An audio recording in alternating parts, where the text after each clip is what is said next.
MPs were from criminal backgrounds.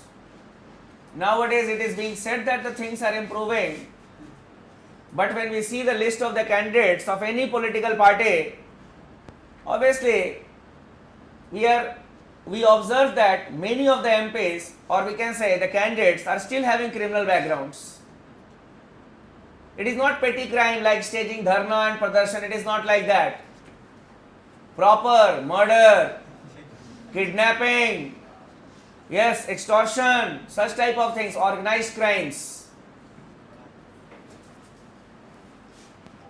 Then corruption.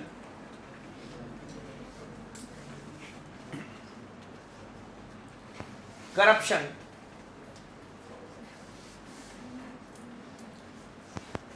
When we see the issue of corruption,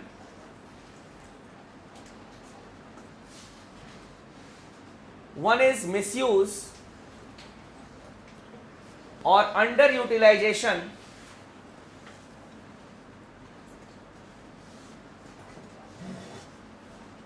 of the MP Local Area Development Fund. Misuse or underutilization of MP Local Area Development Fund. Even the money is underutilized, it is a corruption. If a public money is underutilized, it is a corruption.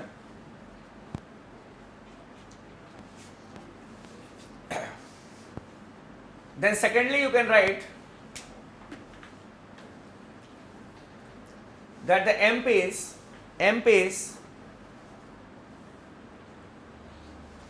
have been given the power to recommend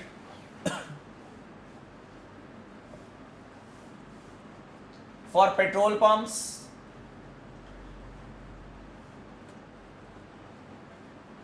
gas connections,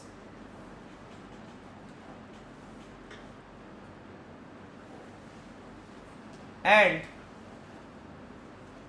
telephone connections. It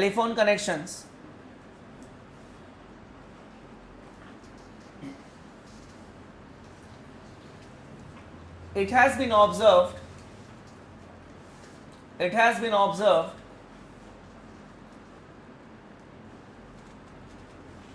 that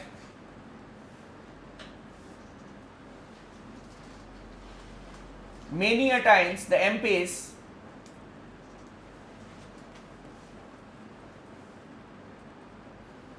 use these powers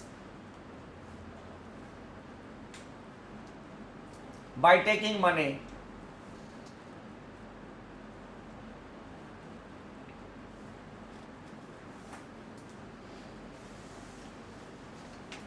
Apart from it, we have also seen, and it was exposed in a sting operation, that some of the MPs had taken money for asking question in the parliament. The same question was asked for which they were given money. ठीक है, they have the right to ask questions in the parliament. But the problem here is that the information that is given in the parliament is authentic. And it can happen that by taking money, the MPs may ask a question which may be helpful for a certain quarter or a certain section, suppose a particular business section of the society, may not be good for the health of the society. In our country, lobbying is not legal. Lobbying is not legal. In America, lobbying is legal. The MPs, or we can say the congressmen, they form a caucus in America. Caucus is a small group. and they lobby for the interest of certain sections in the society. It can be the armed dealers, it can be the Indian community, it can be any group. To fulfill their purpose, they can have lobbying. It is a legal thing. But in India, lobbying is not legal. Lobbying is not legal. So, this can be a way by which the question can be raised for the interest of a particular section of the business community, and which may not be in the larger interest of the people. So that is why it was taken very seriously, and it had become a scam at that point of time, asking questions by taking money. Okay, you can ask question in the interest of the common good. Why you take money for asking questions? Apart from it, the problems in the committee system.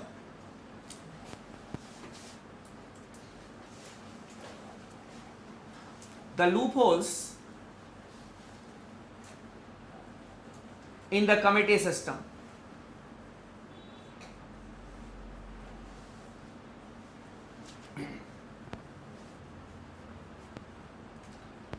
There can be a separate question also in the main examination that critically analyze the efficacy of the work of the parliamentary committees in India. Efficacy means the efficiency, how efficiently they are working. Such questions can be framed from this aspect.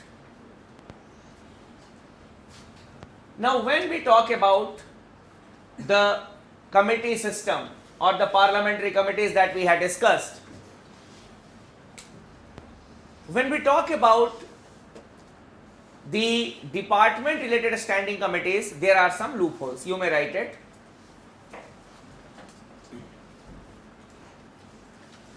Firstly, there are only 17 department related standing committees.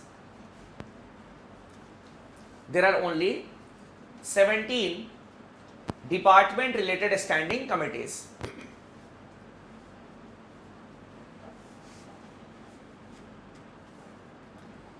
But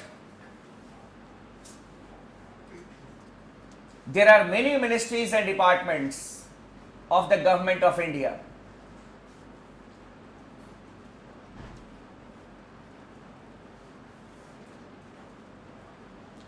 It has been observed that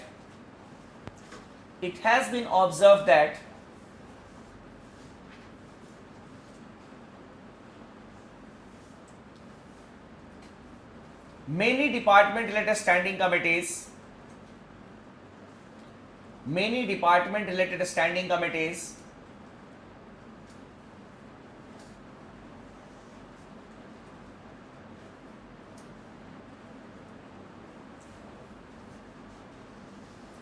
look into the bills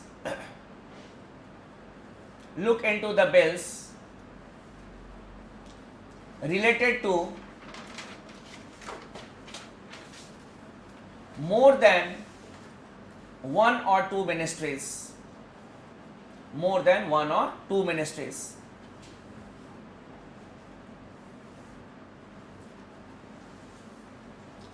And they are overburdened.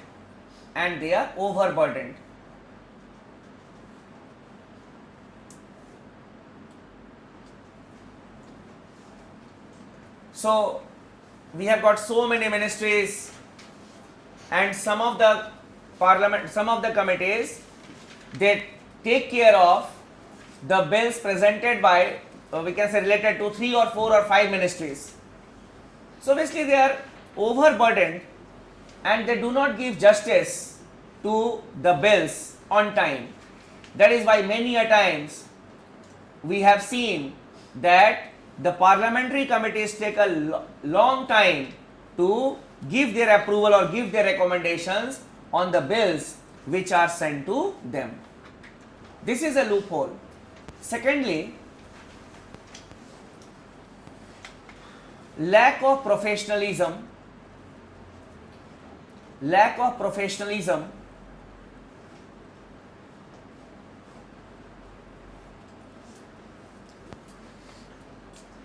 on the part of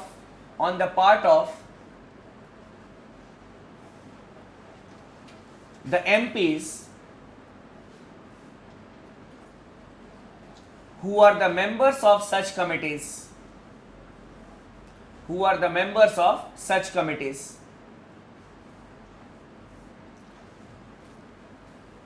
An MP, member of a department related standing committee on science and technology, is not aware about the S of science, T of technology, how he can give his input on the bill related to the Ministry of Science and Technology? Similarly, a member in the departmental standing committee related to law and justice not have an understanding about the legal system of this country, how he can give his views on the technicalities of the bill? So this is one of the major problems with such type of committees. Thirdly, it has been seen that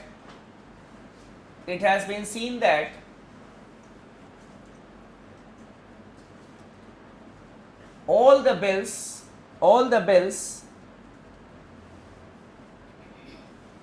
are not sent or referred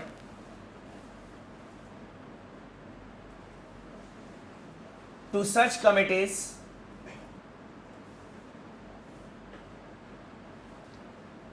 but only those bills are sent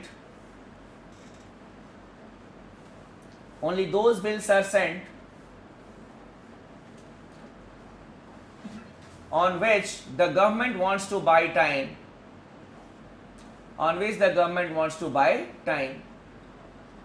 You see, many of the bills, they are directly presented in the Lok Sabha or the Rajya Sabha. Discussions are held and on the same date that bill is passed also. But when there is controversy, the opposition is saying, chalo theek hai, refer it to the committee. And chalo, let us see what the committee will give the recommend, just to buy time. So even all the bills are not referred. Next you can write. The recommendations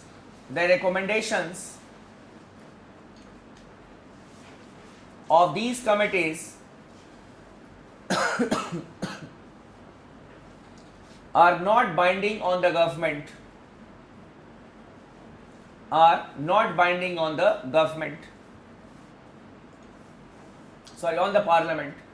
the parliament. The recommendations are not binding. Whether to accept it or not to accept it, it depends on the government of the day. Now, apart from it, what we have seen is there is absenteeism of the members from these parliamentary committees also. Because generally what happens, that the meetings of the parliamentary committees, they take place during the recess of the parliament. Now the recess of the parliament is there. Now the committees must be meeting. But many of the MPs are not present even during the meetings of the parliamentary committees. They give an excuse that during the recess of the parliament we need to go to our constituencies. You can go to your constituencies on Saturday, Sunday. You have got free air travel also. You have got free train journey also. You can avail those facilities. And reservation is not a problem for you. Obviously, they are given priority. because they are your representatives. So, but they give the pretext that they are busy in their constituency work, and that is why they cannot devote time for the committee, the work of the committees. And apart from it, regarding the finance related standing committees, the situation is also very pathetic.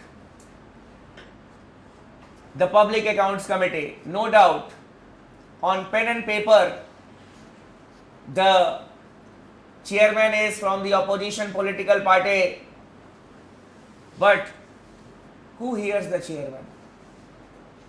The rest of the members can be from the ruling group also. And we had seen that when the UPA was in power, the report of the chairman was never accepted by the speaker of the house, that none of the other members have not agreed to it. Estimates committee, I told you that on pen and paper it is associated with policy making of the country, but in reality so many ministries are there, it is not possible on the part of the estimates committee to make the estimates within a reasonable time. And that is why the ministers, they just give the estimates, and the estimates committee has become a committee to ratify the estimates prepared by the ministries.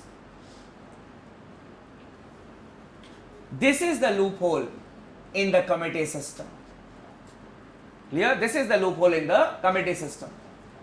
So you can be asked a separate question on the parliamentary committees, that how efficiently the parliamentary committees are working. So you need to talk about it in a critical way. That is, we call it as the critical analysis. Apart from it, another issue is the representation in the Rajya Sabha.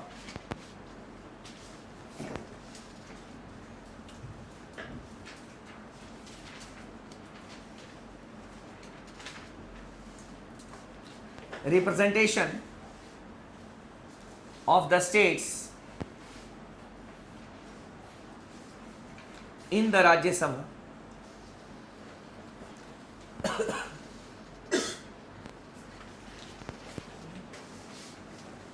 Why the Rajya Sabha is there? The Rajya Sabha is there to represent the states. We call it as a federal house, a federal chamber. But what we have seen is that many members of the Rajya Sabha, they do not belong to the state which they represent. They do not represent the state. They do not, we can say, they are not the resident of the state that they represent. Many MPs are there. For example, even if you take your defense minister is from Goa, but he has been elected from Uttar Pradesh.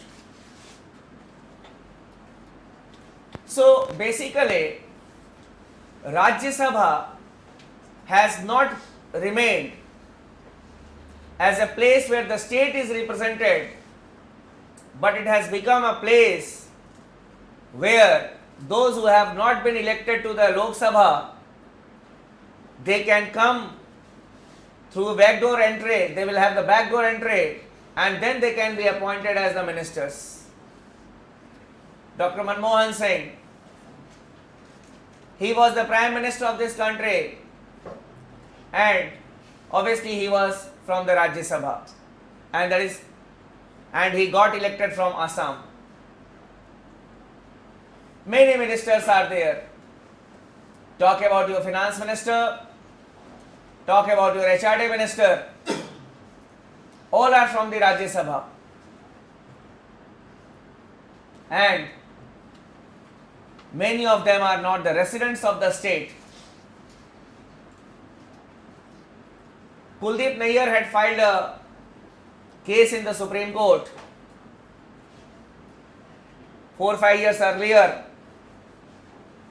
and that in that case he had contended that a member of the Rajya Sabha must be the resident of that state, must not be brought, and we can say have taken birth, but he must be a resident of that state.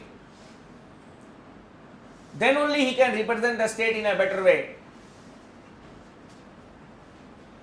The Supreme Court 5-judge bench looked into the matter because it was a constitutional case. The Supreme Court held that the MPs of the Rajya Sabha, they are elected by the MLAs of the concerned state, and the MLAs of the concerned state, they are concerned about the problems, the need of their state, and if they feel that this person will represent us in a better way in the Rajya Sabha, then who are we to say that the MP in the Rajya Sabha should be from that state or not? That is the logic. Kuldeep Nayyar wrote another column in the Indian Express after that, and in that column he categorically said that I have a strong faith that one day a higher bench of the Supreme Court will reverse its decision, keeping in view the federal character of the Rajya Sabha. So this is an issue that I discussed with you. Apart from it, there is another loophole in the nomination of the Rajya Sabha members. What we have seen is that the nominations in the Rajya Sabha is on the partition basis.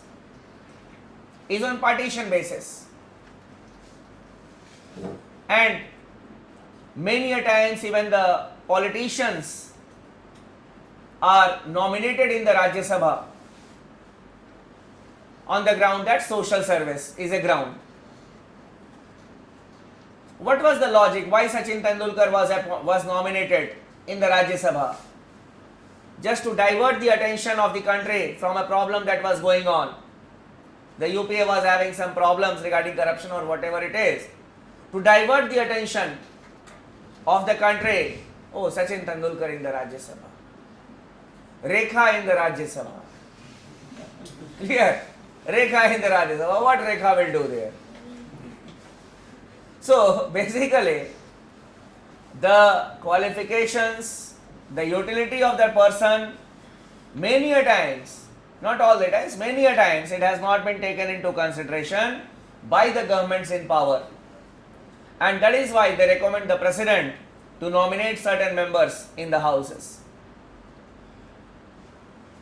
These are some of the problems, some of the issues which may have compelled the critics to say that the parliament has declined in the contemporary times.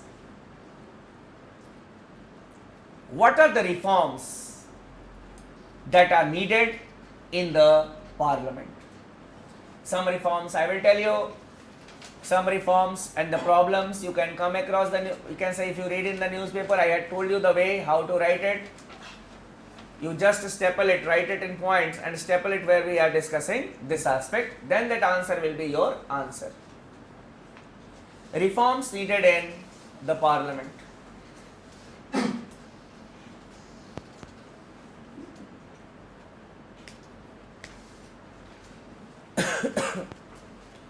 First, to check absenteeism,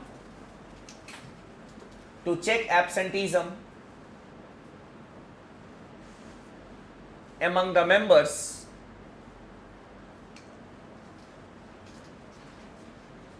Article 101 needs to be amended. Article 101 needs to be amended.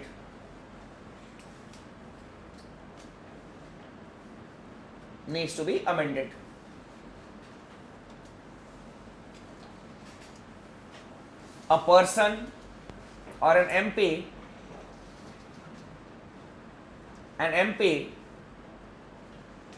who is absent from the house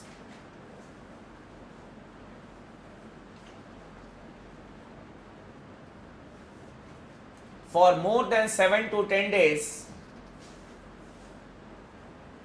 for more than 7 to 10 days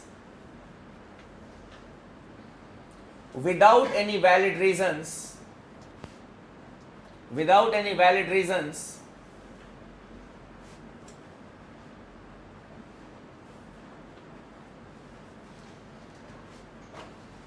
should be considered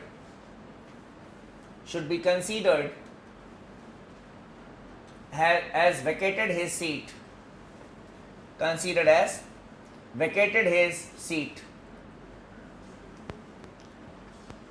The first thing that we discussed in today's class was the vacation of seats, and there we had discussed that if an MP is absent from the house for 60 consecutive days, then only his seat can be considered as a vacant seat. Why 60 days of time? Why 60 days of time?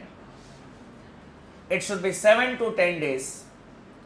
What the MPs do, they come, many of them, what they do, they come after 50 days, they will just sign the attendance register, just enter the house, okay, how are you, I am good.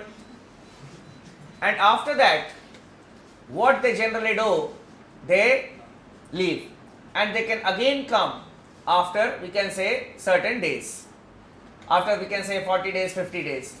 So we need to amend the constitution for that purpose. Secondly,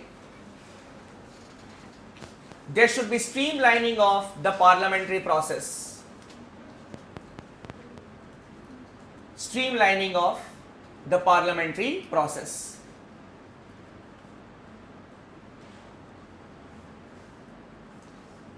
Now, when we say streamlining of the parliamentary process, what does it mean? The opposition always complains that we are not being given sufficient time for discussions, and only the ruling party, it dominates the parliamentary proceedings. So when we say streamlining of the parliamentary process, it means that there should be clear-cut division of times during the discussions, the debates in the parliament between the ruling party and the opposition party. The opposition should also be given a chance to present its views in the parliament. That is streamlining of the parliamentary procedures. Next, strict enforcement of the code of conduct. Strict enforcement of the code of conduct.